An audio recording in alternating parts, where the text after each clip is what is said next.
Voilà, ben, merci de m'accueillir au sein de ce Parlement. Je suis moi-même médecin généraliste depuis plus de 40 ans et je dirige une polyclinique où on travaille à plusieurs médecins. Nous sommes 10 médecins généralistes actuellement à travailler dans cette polyclinique, plus des spécialistes. Je suis également responsable du syndicat de l'APSIM actuellement, donc j'en suis le président au niveau de cette APSIM fédérale. Je suis également responsable d'un cercle local de médecins généralistes et j'étais également enseignant dans les formations d'infirmiers pendant plus de 30 ans et j'ai notamment enseigné la microbiologie et l'immunité. Donc le problème de la vaccination, je connais et nous connaissons bien, nous les généralistes, puisque la vaccination fait partie de notre ADN avec les pédiatres. Nous vaccinons pratiquement tous les jours des patients pour des différentes préventions de pathologies. Donc, c'est un sujet que nous connaissons bien et je crois que c'est enfin un peu sympathique de nous avoir invités, nous généralistes, au niveau de ce Parlement pour entendre un petit peu nos désirs par rapport à cette vaccination et ce que nous vivons depuis 2 ans. Parce qu'avec cette pandémie, évidemment, nous avons été au premier rang de cette pandémie et nous avons dû la gérer et nous la gérons toujours au quotidien. Et cette gestion est évidemment fastidieuse et très importante. Et donc les généralistes sont toujours sur le pied de guerre, avec les spécialistes intra-hospitaliers aussi, parce que forcément, c'est à ces deux niveaux que nous essayons de gérer cette pandémie au mieux dans l'intérêt public de notre population. Et je crois que jusqu'à présent, grâce aux décisions évidemment gouvernementales et aux décisions des parlementaires, la gestion a été relativement bien organisée, mais elle est toujours un peu chaotique et elle pourrait évidemment s'améliorer si on prenait des décisions qui allaient dans le bon sens. Alors, on parle de la vaccination et d'un autre côté, pour le conflit d'intérêts, évidemment, je n'ai pas de conflit d'intérêts puisque je ne fabrique pas de vaccin. Je suis peut-être responsable d'un centre de vaccination, mais dans le cadre de la région wallonne. Et donc là non plus, je n'ai pas de conflit d'intérêt. Je me mets à la disposition de la région wallonne pour aussi vacciner la population. Donc c'est un sujet que je connais bien, que je connais au quotidien. Alors, moi, je vais vous faire part d'un certain nombre de choses que nous entendons, que nous avons vécues aussi pendant 2 ans. Et au niveau de cette vaccination, évidemment, je vous dirais d'emblée que l'APSIM, on a fait des études et des enquêtes auprès de nos médecins affiliés à notre syndicat et il est bien ressorti que la plupart des médecins sont favorables à la vaccination et sont favorables à une obligation vaccinale, puisque pour la majorité des médecins, la vaccination, c'est comme une assurance santé. Et cette assurance santé, c'est une assurance pour soi-même et pour la collectivité. Donc, c'est une assurance à double aspect au niveau collectif également. Et c'est une assurance qu'on pourrait un petit peu identifier comme l'assurance RC voiture, qui est aussi une assurance pour se protéger et pour protéger la collectivité. Or, cette assurance RC, elle est obligatoire. Donc, quelque part, pourquoi est-ce qu'une assurance santé ne serait-elle pas obligatoire aussi? Et donc, si tout le monde était vacciné aujourd'hui, je dis bien aujourd'hui, avec cette vague Omicron, on pourrait peut-être vivre beaucoup plus tranquillement, parce qu'une fois que tout le monde est vacciné, évidemment, la contamination serait beaucoup moindre.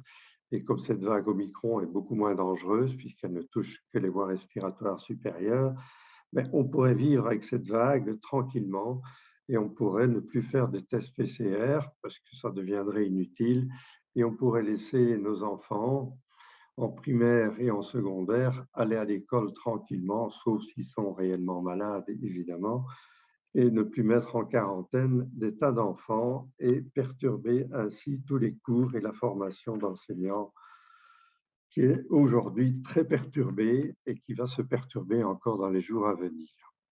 Donc tout ceci serait beaucoup plus tranquille et pour l'enseignement et pour le secteur médical, puisque au niveau du secteur médical, il y aurait beaucoup moins de charges au niveau de cette première ligne, parce que si on ne faisait plus de tests PCR, évidemment la charge administrative tomberait énormément.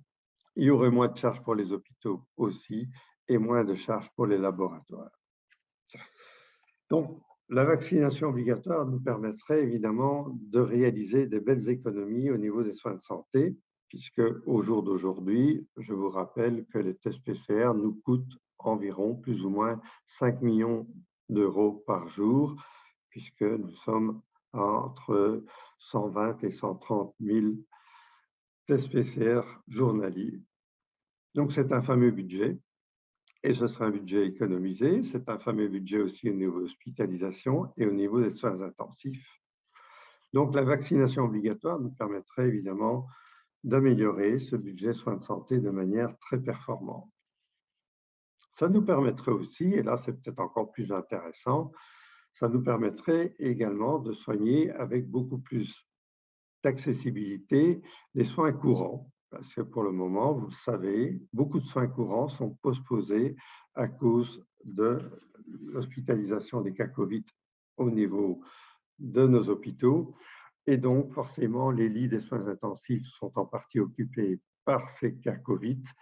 Et donc, on doit reporter nombre d'interventions chez des patients qui se mettent en danger à cause de ce report.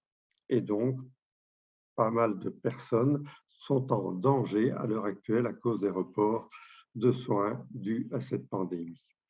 Si la vaccination était efficace depuis quelque temps de manière obligatoire, mais ces reports seraient évidemment beaucoup moins nombreux et la santé de notre population s'en porterait mieux. Il faut savoir aussi que beaucoup de patients qui sont hospitalisés pour des raisons non Covid attrapent finalement le Covid en intra-hospitalier par des soignants ou par des gens qui viennent leur rendre visite et finissent par avoir cette fameuse maladie nosocomiale qui peut évidemment les mettre en danger et dans certains cas provoquer le décès. Donc là aussi, si la vaccination était obligatoire et des soignants et des non-soignés, ce serait évidemment beaucoup mieux. On a parlé tout à l'heure de la vaccination obligatoire des soignants. C'est sûr que nous y sommes favorables, mais on est favorable à une obligation vaccinale pour tout le monde. Pourquoi? Parce que si le soigné doit protéger, si le soignant doit protéger le soigné, mais le soigné doit aussi protéger le soignant. Parce que si le soignant est infecté par un soigné, ce soignant va devoir se mettre en incapacité de travailler et donc il y aura moins de soignants. Et s'il y a moins de soignants, il y a moins de qualité de soins également. Et puis ce soignant, une fois qu'il est contaminé par un soigné, il va aussi contaminer d'autres soignés parce que le temps, évidemment, de faire le diagnostic, ça va prendre un jour ou deux. Et donc, ce soignant peut aussi infecter des soignés. Donc, finalement, vacciner tout le monde, c'est beaucoup mieux que de vacciner uniquement les soignants. Et aussi, ça diminue les discriminations. Si vous suivez les chiffres de Scienziano, qui sont évidemment très bien établis, vous aurez pu constater que dernièrement, en fonction des vaccinés 3 doses, ces vaccinés 3 doses, en fait, au niveau contamination, on les retrouve beaucoup moins que les vaccinés 2 doses et que les non vaccinés. Si on revoit les chiffres d'incidence cumulés sur 14 jours des nouveaux cas Covid sur les 14 derniers jours connus de Scienziano, c'est-à-dire de plus ou moins du 7 janvier jusqu'au 20 janvier, on remarque que finalement, les vaccinés 3 doses correspondent à une diminution de contamination de 70%. Donc, si aujourd'hui, personne n'était vacciné, on aurait 70% de contamination en plus. Ce qui veut dire évidemment un engorgement hospitalier énorme. Donc, le bienfait de la vaccination en Belgique, qui heureusement touche maintenant pratiquement 9 millions de citoyens, ce bienfait nous permet d'éviter des catastrophes au niveau des vagues et ça nous permet d'éviter des catastrophes déjà au niveau de la quatrième vague et de cette cinquième vague aussi. Donc, la vaccination est positive, la vaccination est un élément évidemment très important pour la collectivité et les soins de santé. La vaccination, on entend souvent maintenant qu'on ne passerait pas par cette obligation vaccinale, mais qu'on irait plutôt vers le pass vaccinal obligatoire. Pass vaccinal pour aller au restaurant, dans des événements, dans des musées, dans des séances culturelles, théâtre, etc., cinéma. Oui, le pass vaccinal vient d'être instauré en France, mais le pass vaccinal obligatoire, c'est mettre la pression et la responsabilité des contrôles sur certains citoyens. Certains citoyens, qui sont-ils? Ce sont les gens qui gèrent l'ORECA, ce sont les gens qui gèrent les événements, la culture, les musées, etc. Et donc, ce pass vaccinal, pour moi, c'est une mauvaise idée parce que ça va mettre une pression sur ces citoyens, pression qui va être ingérable. Ce sera gérable au début et puis il va y avoir des rébellions, vous le savez très bien. Et donc, cette gestion va devenir ingérable et ces pauvres personnes, ces pauvres citoyens qui sont déjà impactés par cette crise Covid depuis le début, vont encore être impactés au niveau responsabilité. Et moi, je trouve que c'est déplacer la responsabilité du public, puisque cette responsabilité de cette pandémie, c'est quand même le public, on a la responsabilité, et c'est la déplacer vers un certain nombre de citoyens. Et pour moi, c'est inacceptable. Et je crois que là, pour moi, c'est vraiment une mauvaise idée. Donc, pour éviter ce pass vaccinal, l'idéal, c'est évidemment de faire la vaccination obligatoire. Et j'entends bien que certains d'entre vous disent oui, c'est peut-être déjà trop tard. Non, c'est peut-être pas trop tard parce que dans cette pandémie, le mot qui ressort toujours, c'est l'incertitude. Incertitude, incertitude, quand ça va se terminer, comment ça va évoluer, va-t-il y avoir un nouveau variant agressif ou pas? Donc on est dans l'incertitude. Et demain, c'est toujours l'incertitude. Donc la gestion de cette pandémie, pour moi, elle n'est pas terminée. Elle le sera peut-être, mais on verra. C'est le temps qui donnera raison ou pas raison à cette incertitude. Et je résumerai mon intervention pour ne pas être trop long, que cette vaccination non obligatoire, tant qu'à présent, augmente les coûts de soins de santé de manière énorme, augmente les arrêts de travail de manière énorme aussi, augmente notre déficit budgétaire de ce pays qui n'est déjà pas triste, et donc là aussi, ça posera beaucoup de problèmes pour les générations futures. Ça diminue énormément l'éducation scolaire par ses absences et ses fermetures. Ça diminue évidemment la qualité des soins aussi, et ça diminue, et on l'entend souvent, que beaucoup de gens ne veulent pas cette obligation vaccinale pour garder leur liberté.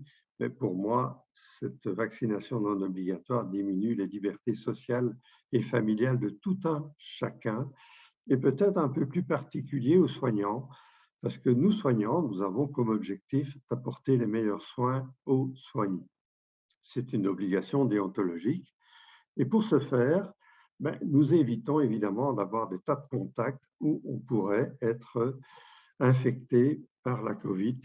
Et donc, forcément, nous avons une vie sociale et familiale qui est très restrictive depuis 2 ans, et cela pèse évidemment sur tous les soignants. Donc, la lourdeur de cette pandémie sur les soignants, elle est importante. Alors, gérer une pandémie, ça doit se gérer via les scientifiques, et les scientifiques ont donné raison au vaccin. Gérer une pandémie, on doit aussi faire attention à la liberté de chacun, et j'entends que les droits de l'homme ne sont pas défavorables du tout à une vaccination obligatoire. J'entends aussi que beaucoup de citoyens sont opposés à la vaccination pour raisons philosophiques et ou religieuses. Donc, vous voyez que l'opposition, elle est un petit peu à différents niveaux. L'intérêt public, finalement, c'est le Parlement, c'est ce qu'il doit gérer, c'est l'intérêt public. Et l'intérêt public doit primer sur toutes les oppositions. Et ici, l'intérêt public, pour moi, cette vaccination obligatoire, pour moi, c'est synonyme d'intérêt public. Je ne vois pas comment on pourrait passer à côté de cette obligation vaccinale. Et donc, cette décision vaccinale, oui, si elle intervient, elle intervient peut-être tardivement, mais enfin, vaut mieux tard que jamais, comme dit l'adage. Et surtout si on a encore des variants qui deviendraient agressifs. Mais je ferai encore une petite réflexion avant de terminer. C'est que cette décision vaccination obligatoire, c'est dommage que l'Europe ne l'a pas prise.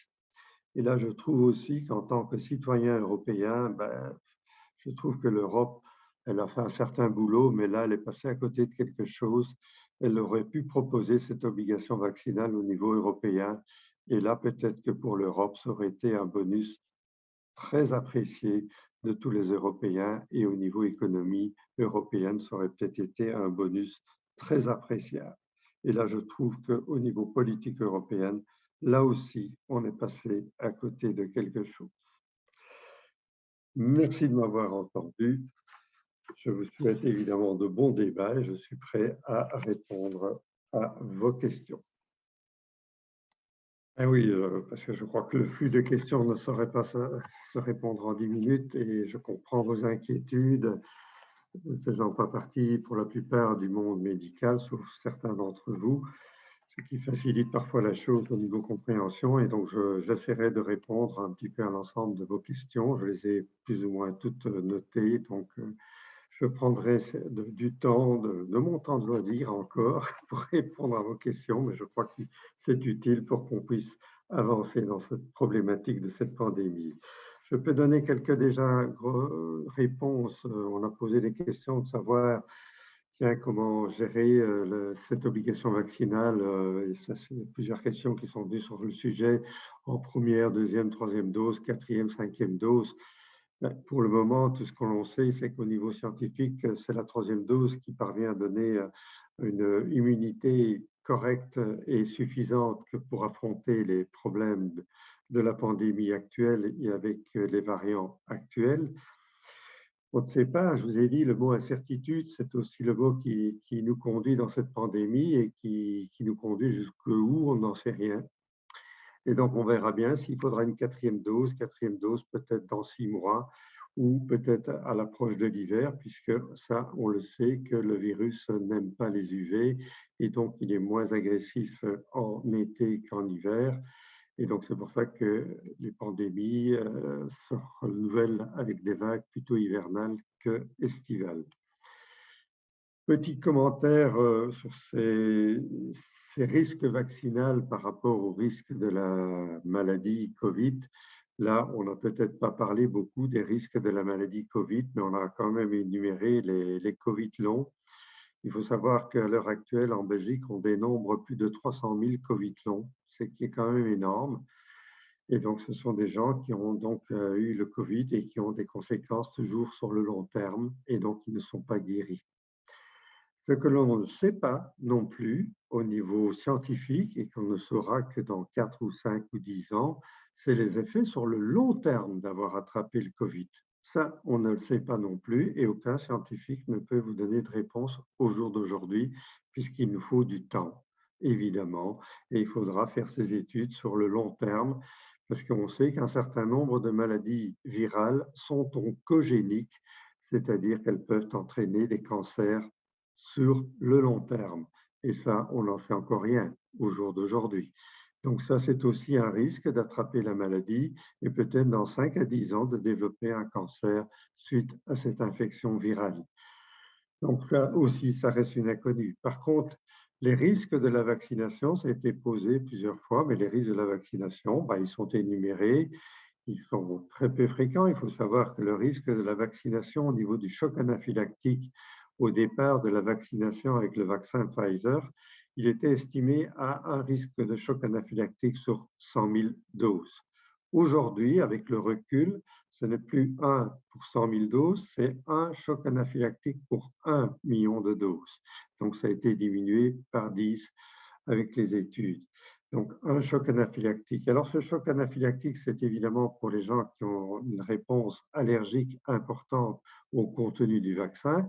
Et ces personnes peuvent être aussi vaccinées en milieu hospitalier, tout en sécurité, comme on fait le vaccin pour la fièvre jaune, puisque la fièvre jaune peut aussi donner des chocs anaphylactiques. Et on propose aux patients qui veulent se rendre dans les pays où la fièvre jaune est obligatoire de se faire vacciner dans un centre hospitalier pour justement répondre, le cas échéant, d'un choc anaphylactique. Donc tout cela se fait en sécurité.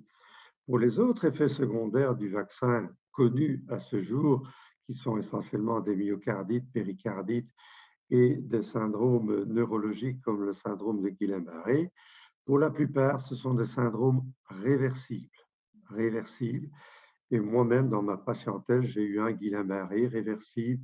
J'ai eu quelques effets secondaires tout à fait mineurs, comme fatigue, température, etc. Mais ça, ce sont des effets secondaires totalement mineurs qui peuvent arriver également avec le vaccin de la grippe. Donc, peu d'effets secondaires irréversibles notifiés tant qu'à présent ici en Belgique. Donc, les effets secondaires par rapport aux effets de la maladie Covid, ben, il n'y a pas photo. Le risque-bénéfice va évidemment totalement en faveur du vaccin. Alors, comment imposer ce vaccin? Ça aussi, c'est une question qui revient fréquemment. Et à partir de quel âge? Mais voilà, plusieurs scientifiques ont dit que plus on était vacciné, moins le virus circulait.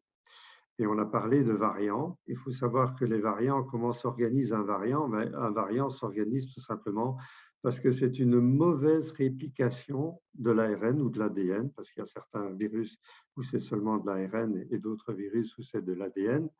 C'est une mauvaise réplication qui se fait comme ça par hasard dans une multiplication du virus, et cela peut entraîner soit la mort du virus totalement parce qu'il devient inefficace, soit un virus différent puisque les acides aminés seront composés d'une séquence différente, et donc à ce moment-là, ce variant peut générer une multiplication qui devient un nouveau virus avec des conséquences différentes et qui peut être plus agressif, plus contagieux, moins contagieux. Donc tout cela est aussi avec de l'incertitude, puisque plus ce virus se multiplie, plus le risque de variant peut exister.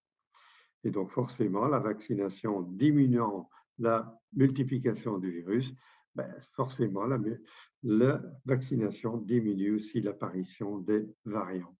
Donc on va dans le même sens.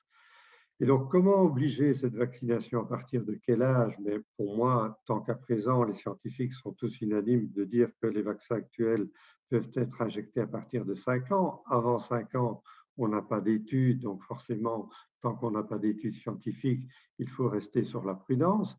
Donc, moi, je suis cette prudence et donc il faut évidemment obliger le vaccin à partir de 5 ans puisque les scientifiques disent que ce vaccin est efficace et l'effet inoffensif est quasi obtenu à partir de 5 ans. Donc, vaccinons à partir de 5 ans et comme ça, nous faisons circuler le virus beaucoup moins et cela protège évidemment aussi les personnes vulnérables.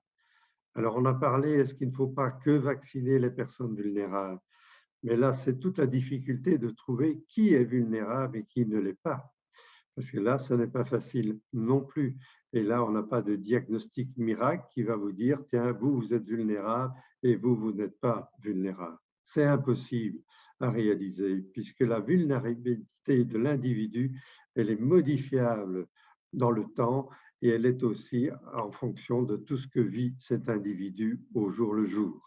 Et donc, quelqu'un de vulnérable aujourd'hui ne le sera peut-être pas demain, et quelqu'un qui n'est pas vulnérable aujourd'hui le sera peut-être demain. Donc ça, c'est impossible. Donc c'est pour ça qu'il vaut mieux vacciner tout le monde, comme ça on protège tout le monde.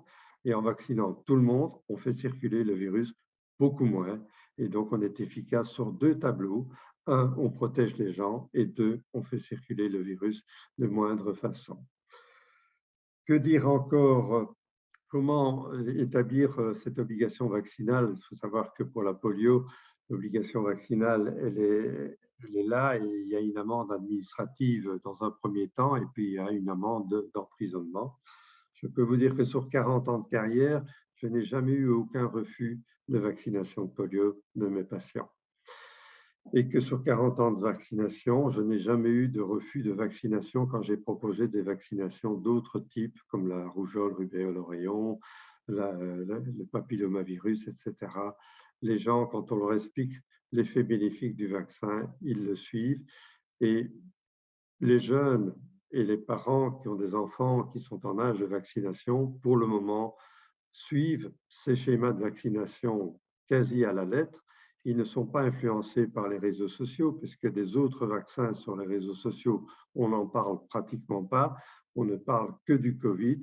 Et forcément, les fausses informations circulent énormément au sujet de ce vaccin. Et c'est ça qui met en doute, évidemment, les gens qui se mettent en doute pour cette vaccination. Et pour les autres vaccins, il n'y a pas de problème. Chez nous, on a un frigo rempli de vaccins pour les jeunes enfants et pour les adolescents, voire pour certains adultes. Et donc, nous vaccinons tout autant maintenant que dans le passé. Alors, qu'est-ce qu'il y avait encore comme question qui revenait fréquemment? Oui, l'obligation vaccinale. L'obligation vaccinale, comment la gérer? Ah, moi, je crois que c'est l'amende administrative, tout simplement. Et c'est pour ça qu'au niveau de la vaccination obligatoire pour les soignants, mais je réfute la sanction qui est proposée actuellement dans ce projet de loi, qui est la perte du visa. Pour moi, c'est une sanction qui est disproportionnée complètement. Et donc, moi, je serais pour une sanction financière, tout simplement. Ben, vous faites quelque chose dans l'erreur, vous avez je dirais une sanction financière, ça me semble être le plus logique. Et cette sanction financière peut évidemment être graduelle si on ne rentre pas dans la réalité. Petite dernière chose, au niveau de cette vaccination, il faut savoir aussi que l'OMS, parce qu'on a dit bon, au niveau européen, qu'en pensent mes confrères européens, il faut savoir que l'OMS a émis l'idée d'éradiquer le Covid. Et pour éradiquer le Covid, évidemment, il faut vacciner l'ensemble de la population mondiale de manière rapide et homogène. Et donc, pour ça, il faut évidemment des vaccins pour l'ensemble de la population mondiale. Et là, c'est une éradication dont on parle.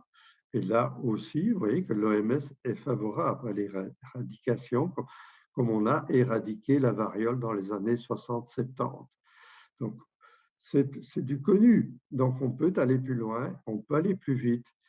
Et tout ça pour éviter, évidemment, l'autre manière de traiter une pandémie, si on ne vaccine pas, ben, l'autre manière, c'est d'augmenter les lits d'hospitalisation, c'est d'augmenter les lits de soins intensifs, c'est d'augmenter le monde médical et soignant, ce qui aujourd'hui semble difficile à faire, évidemment.